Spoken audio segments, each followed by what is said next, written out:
Adem. Gedar Zinfara Adem. Wajib Bal Arabam. Funya Kamle.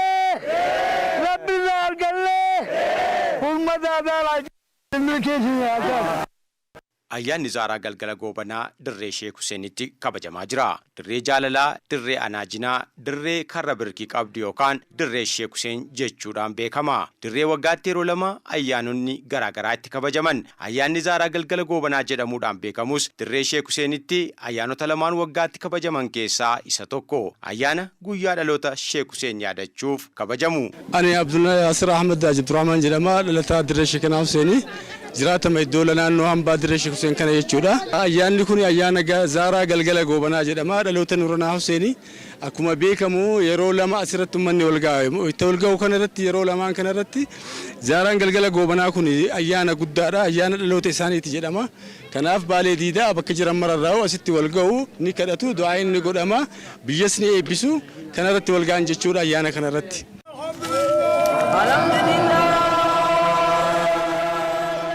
Zaaraan galgala goobanaa bara kanaa dhalachuu Sheek Huseen waggaa 996 yaadachuuf kabajamaa jiraachuu daawwachiisaan hambaa gamoo dirree Sheek Huseen Haji Abdul Naasir Ahmed addatti OBN'tti himan. Eebba maanguddoota akaabira baaleef didaan kan eegale ayyaanni Zaaraa goobana galgalaa kan bara kanaa Oromoon yeroo kamiirayyuu caalaa tokkummaa isaa tikfachuu qaba dhaamsi jedhus darbee jira.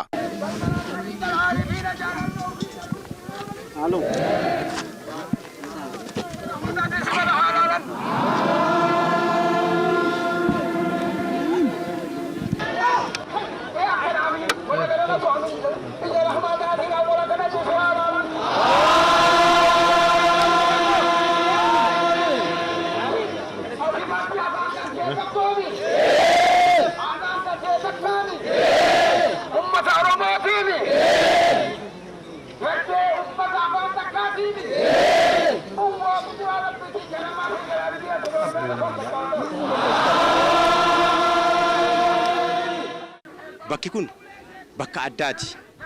Bakka seena qabeessa. Bakka namooti kumaatama hedduu itti argaman. Bifa kanaanis tokko ta'anii ittiin guyyaa gammachuu kana dabaalan. Bakka kanatti garuu wanti addaa asitti arginu kun waan seena qabeessati. Waan addaa. Hucciiwwan asitti mul'atan kunniin kanneen tasa namooti garaagaraa gatanii tokkollee garuu tuun badin iddootti ol kaayamanidha. Namni hundumtuu asitti yoo meeshaan jalaa bade iddoo kamiyyuu naquu jechuudha. Bakka kana kan inni dhufee fudhatu.